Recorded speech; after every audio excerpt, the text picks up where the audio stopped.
This morning's subject is the four mighty ones. The history of humanity is little else than a long struggle with this infinite riddle, the riddle of the four mighty ones. When Origen, one of the early church fathers, was asked, "Why are there four gospels? Why not one?" he answered and said, "Because there are four quarters of the heavens, north, south, east, and west, and therefore four quarters of the human soul." The Bible speaks of this riddle, which we will quote from the book of Proverbs. "And I will tell you the promises made to the individual and to the nation who can answer or unriddle the riddle." It is veiled throughout, from Genesis to the book of Revelations. The four rivers, the four horsemen, the four creatures around the throne of God, the four men loose and walking in the fire. And the form of the fourth was like the Son of God, and they parted his raiment into four parts, and throughout. They speak of the four, but man cannot seem to unriddle the riddle. This morning I hope to do it, and if I do it to your satisfaction, so you walk in it, then certain things should happen to you. Now, let us see what should happen to us. First, let me quote the riddle. It is from the 30th chapter of the book of Proverbs. "Who hath gathered the wind in his fist? Who hath bound the waters in a garment? Who hath established all the ends of the earth? What is his name, and what is his son's name? Canst thou tell?" For that is the riddle. Can we tell it? Do we know the name of the one who did it? Do we know the son's name, and you follow it closely? The first is spirit, the second is water, and the third is earth. That is the question asked. The first one is about the wind. Well, the wind in all languages, in all ages, has been used as a synonym for spirit, the breath. He speaks of water second. The mystic knows water in the Bible, and all scriptures symbolize psychological truth, the ideas that men entertain as truth, either true or false. If he accepts it and consents to it, he weaves this into a garment, so he wonders who has actually gathered or bound the waters in a garment. And the third, who has established all the ends of the earth, who made it fixed. Who could take this liquid state, that is only a moving state, that is unseen, and objectify it, actually establish a something that is solidly real and make it to others a fact? Do you know the name? What is his name, and what is his son's name? Canst thou tell? Now, let us now turn to the promises. "I will set him on high, because he hath known my name," which you read in the 9th Psalm, which all of us love to recite. I will set him on high. When I am set on high, does it mean I am made a king, a president, a dictator, a great giant of industry? It hasn't a thing to do with such exalted positions on earth, for the real journey of a man is up the ladder of awareness, ever-increasing awareness, an awareness of objects, of increasing significance. But I am set on high because I know the name. A bird will not be merely a feathered creature. A bird will be to me what it was to Blake, simply a wonderful delight, a heavenly delight, bringing me a message. Birds will talk to me, not as you understand language, but their very flight will reveal to me God's intent. They will speak to me. Not only trees, birds, everything in the world is the language of God. When man is lifted up, they cease to be objects. They are expressions of meaning. As a book is lifted up in consciousness from merely an object in space to a series of marks on paper, to finally an expression of meaning.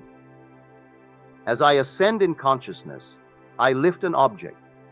But if I am lifted up because I know the name, then every object in space ceases to be objects. They have meaning, and they are expressing meaning.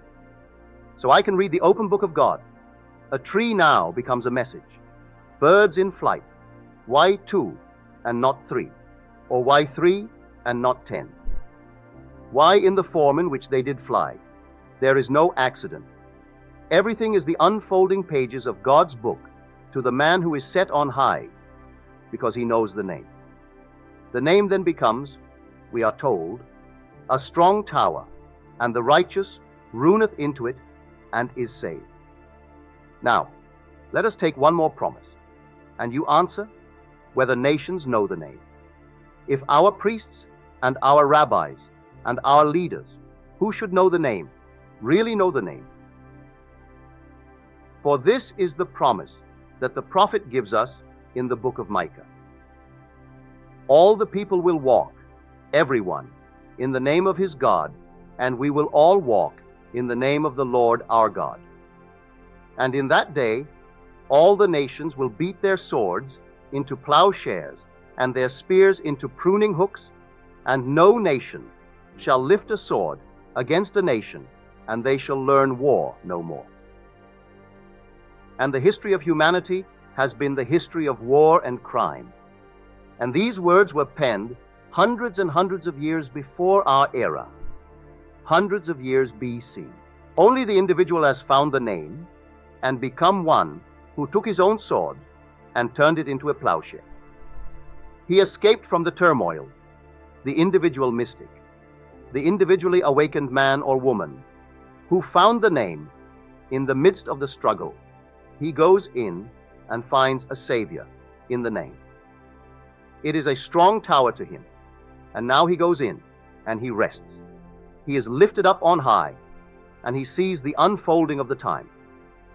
Now, if nations really knew it, if the word uttered by the priests really was the name, if the rabbi pronouncing the so-called holy word was the name, we would not have war.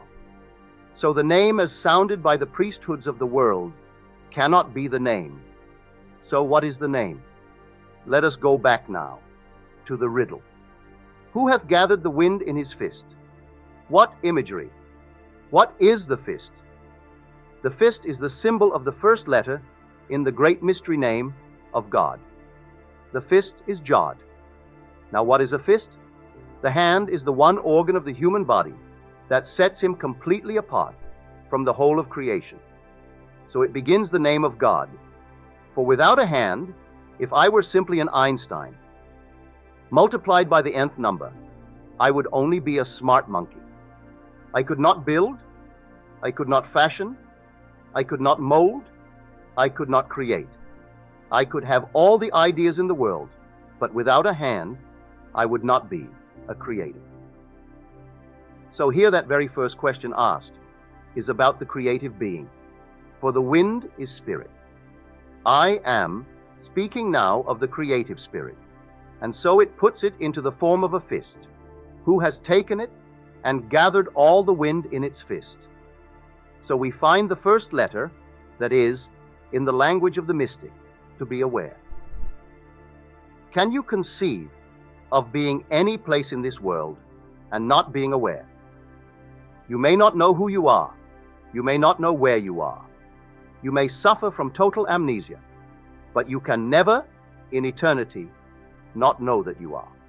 It is the one thing of which man is sure, I am. He knows that he is, and he doesn't know who he is, and where he is, and what he is, but he cannot stop knowing that he is. So that is the very first question asked. That creative spirit, which is the Jodi, which is simply being aware. The second one, now. Who bound the waters in a garment?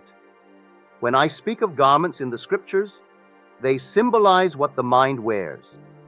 When a man is clothed in soft raiment, we are told he is in the king's house, and the kingdom is within.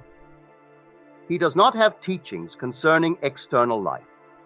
When a man comes clothed in camel's hair or a leather girdle, these are made from external objects, made from skin, made from hair, the most external thing on a man.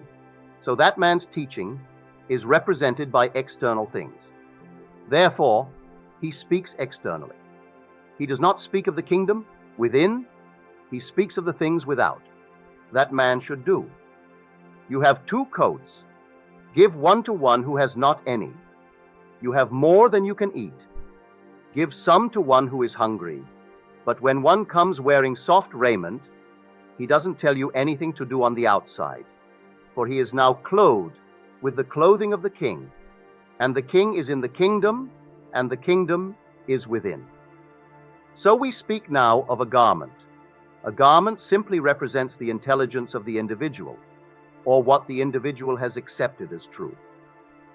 Now, where we speak of water, he gathers water into a garment, and water is psychological truth. Now, who can take a mere assumption and gather it into something that is altogether real to him, that no one sees, as you would take, say, the cloud, and gather it and form it?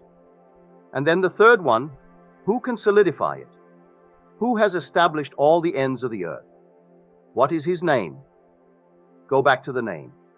We found that the hand was Jod, and the second letter in the great creative power, known as Jod Hivauhi, is he. He is symbolized as a window. The window of the man is his mind. With my mind I see.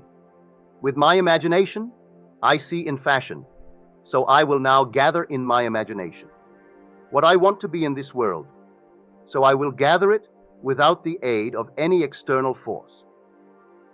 When I see clearly in my mind's eye what I would like to be, I have gathered this state into a garment. Now, how to solidify it? What is the third letter in the name, this mystery name? The third letter is Vayu, and Vayu is symbolized as a nail. A nail binds together. It joins things together. So I can stand here, and first I am aware, just simply aware. Then I become aware of something, and I become very discriminating, very selective. There are numberless things of which I am aware, but I need not single out one to become identified with it, but I will simply let them all pass through the mind, as it were.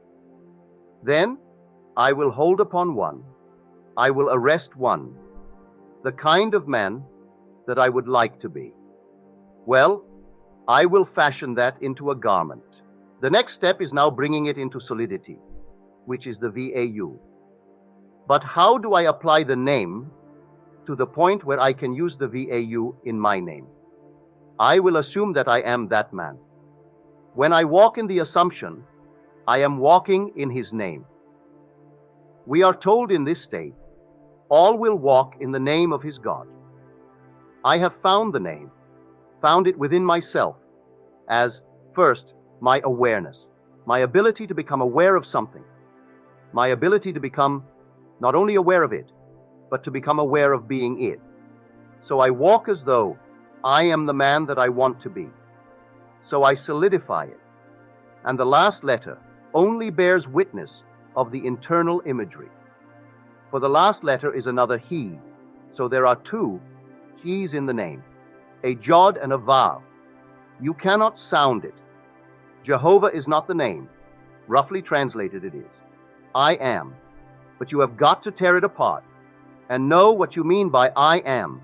For to say, go and tell them, I am, has sent you unto them.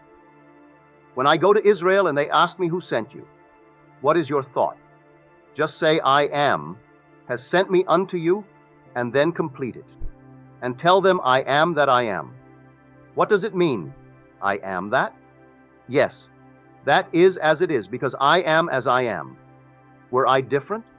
That would have to be different. So I am, that mirrors the being that I am. For what I see the world to be is a measure of my own level of consciousness. For whatever it is seen to be is a direct index to the level of consciousness of the observer of the world. It's not the world, I am that. I really am. And that could not be other than what it is, while I remain as I am. The slightest change in my level of consciousness, the slightest change in the feeling of I am this, results in a corresponding change in that which is the world round about me. Let me now desire peace and actually walk in the name of peace, that there is peace in my world, and I will look upon a world and I will see peace where others see conflict, for I am only seeing that at all times. So what is my authority? My authority is, I am has sent me unto you, and I am that I am. Do I know it? If I know it, I will never complain. If I broke my neck, I would know you could not have done it unto me. I did it unto myself. If I find myself in any state in the world, I could not complain, for I have found the law. I have found the name by which all these things are gathered together. All the creative spirit in the world is gathered in the name, and the name is I am. But the name must be torn apart and be shown as four mighty ones, and not just the single. It is all one, but there are four distinct functions of the one. There are not four fingers or four separate beings living in man. God is one, and his name is one, but there are four distinct functions, and you can call them the four Gospels. Call them the four garments that he wore. Call them the four rivers flowing out of Eden. Call them the four creatures surrounding the great throne of God. Call them four, but understand what you mean by the four. So when you walk the earth, can you walk in his name? If I can walk in his name, then I know what built the world, what keeps it sustained, and establishes every end of this fabulous, wonderful universe. It is the name, and the name is simply I am. It is not Jehovah. It is not Christ Jesus. It isn't the Lord. It's not a thing you utter. It's a thing you keep in the silence of the heart, because you know you are, and you don't have to affirm I am in order to be. You simply know that you are, and the one sure thing in this world that everyone knows, he knows that he is, but he doesn't know sometimes who he is. He doesn't know sometimes where he is, and sometimes he doesn't know what he is, but at all times he knows that he is. That is the one deep conviction in the heart of every man. So he walks in that, but he has to tear it apart and get understanding of the four mighty ones within him, given to us in a symbolical way in the Jod He Vav He. Those not understanding it within themselves treat it so sacredly they will even cover the name as they unfold the scroll to read it. Have you ever gone to these wonderful churches and seen them reading a scroll that man himself wrote? For some rabbi wrote that down, yet when he comes to read it, he will cover it, because he must not look upon the name of God. It's a holy name. It's not on paper. It's not on the scroll. He can't even utter it. It's within him as his awareness, his ability to become aware of things, his ability to become aware of being the state of which formerly he was only aware of, and he walks as it, and then he objectifies it, and it becomes that. So I am that I am. So when a world is described from observation, it is always, as described, revealing the level of consciousness of the describing being. It is not the world that changes automatically if I, in one little way, change within myself. Now today, test it. Test the name. He said, I have kept everything you gave me in your name, and your name and my name are one. We have the same name, so when you spell the Son's name, strangely enough, you start off Jod He Vav. When you spell Jesus in Hebrew, it begins Jod He Vav. You don't have to go further. That is the creative power. To be aware of, and to be aware of being the state decided on and then. But it's not Jesus. You don't sound Jesus. It's simply in the being's own heart. That's the name. Now, the day we really believe it and are bold enough to walk in that name, there will be peace in the world. If we turn on the outside to an external God, there will be war in the world. For you have denied me, and when you deny the real God, there is confusion and conflict in the world. So any man who turns to a power outside of himself and bows before it as some sacred relic or some sacred object, or in any other way turns to it, he worships idols, for the living God is within you. Ye are the temple of the living God. He's not outside, and to look on the outside is to be led astray. And when you are led astray, you are led into confusion, and nothing but confusion would result, and therefore conflict and war. When a man finds the name and answers the riddle, he is set on high. I can promise you a thrill beyond your wildest dreams when you begin to toy with it and test it. And if you are lifted up even one little level beyond where you now stand, so meaning begins to reveal itself. A world of meaning, there isn't a thing. In the world without meaning, there is no excitant. Not one little thing in the world is without significance. And when you lift in consciousness to the level of meaning, where things take on greater and greater significance, what a world into which man then rises. So the whole thing begins in that 4th verse of the 30th chapter of the book of Proverbs. He asked first, who hath ascended into heaven, and who hath descended?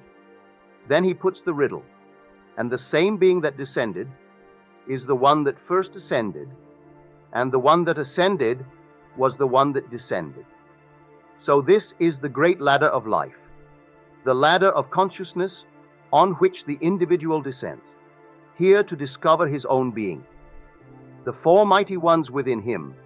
And when he finds himself completely shut out from that knowledge, and he starts the conflict within himself and discovers within himself the cause of all the phenomena of the world, then he starts to ascend. And the same being that is going to ascend is the one that descended in consciousness to the level of complete and utter confusion.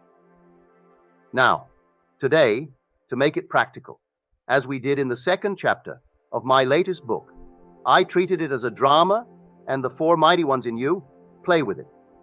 Call yourself a producer. You are going to produce a play, and the producer in man only suggests the theme. He goes no further. Wouldn't it be wonderful? And you name it.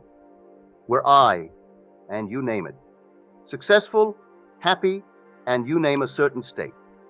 But you go no further. As the Jod, he only suggests the spirit, for he just takes the wind, and that he binds in his fist. He only recommends the motive, the little theme. The second one now, in man that works out, that theme is the author, and the author in man is man's wonderful inner creative power that can take the theme of success and work out the last scene, which implies the theme is realized. What would I do were I successful? What would I see? What would I say? How would I act? Well, then construct one little theme or little scene which implies the fulfillment of my desire. That is now the 2nd mighty one's work. The 3rd mighty one's work in man is the director. The director in man is man's controlled attention, so that my attention must be completely absorbed in the single idea, the idea which implies the fulfillment of my wish. Now, the 4th one is the one whose form is like unto the Son of God. Now, who is the 4th one in man that will now do it? Man's imagination. Man's real being is a splendid imagination. An imagination has form, but man does not understand it, and man doesn't believe it. But the real being is imagination. It can be anything in this world, and so he puts himself through the paces by simply inwardly enacting the drama that he himself has constructed, and whatever it would be that he has constructed. Which drama implies the fulfillment of his theme, He inwardly acts it over and over and over again until it takes on the tones of reality. When inwardly he feels natural in the part that in which he is now SE1F rehearsed, the curtain will rise and he will see it there. He will cast the inner drama on the screen of space, and he will see moving on the screen of space all the characters necessary to complete the play. He doesn't have to consciously direct one of them. They become relevant to his theme, and because they are relevant, they are drawn into the drama without their knowledge, without their consent. Any change in the drama must take place within him and not them. So he never appeals to one on the outside to change. He leaves them just as they are, and he rewrites the play within himself and changes the end. As he changes the end, the whole cast are cast in different roles and have moved back into his world to complete his play. So the four mighty ones in Man Mai be likened to the producer, the author, the director, and the actor, the four most important members in the production of a play, and this is a play. The whole vast world is a play.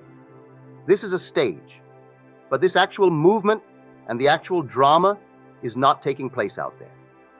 It has been conceived, dramatized, rehearsed, and completely enacted elsewhere. When you see it here, it is as much a screen as when you see a picture on this screen later on today. You cannot appeal to the actress to change. They cannot even hear you. Any change in the script must take place where it first originated, not here. This is only a screen. So, as Blake said, all that you behold, though it appears without, it is within, in your imagination, of which this world of mortality is but a shadow. So when you find the four mighty ones, you have found the name, and when you find the name, you will be set on high. You will run into it like a strong tower and be saved, and there will be peace in your world. If a nation finds it, there will be complete peace in the world. If the individual finds it, it is peace in his world, though the whole vast world rages. In his world there shall be peace. Not a thing will touch him, for he has found the name, and the purpose of this whole vast journey is to find the name and the Son's name. If I find the Father's name, his name is just like mine. So I have found my name, and the name ceases then to be Neville. It ceases to be John, to be Mary, but you never utter it. It is your sacred trust. You tell it to no one. You keep everything in the name, but you don't tell it. In other words, you will call yourself by some other tag, but the real name is covered from sight, because you, yourself, cover it. You walk in the name. Now you can try it and see if I have told you the truth this morning. See if you cannot conceive of things today and identify yourself with it. Remain faithful to that association and see if that association will not result in a corresponding state in the outer world. Boldly assume that you are the one that you want to be.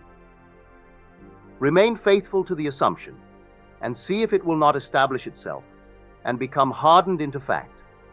And you will know then the one who really establishes all the ends of the earth. For your earth will be anchored down and bearing witness of the man, the woman, that you have conceived yourself to be. Then you will be free of the greatest tyranny in the world. And the greatest tyranny in the world is the belief in the secondary cause. There is no second cause.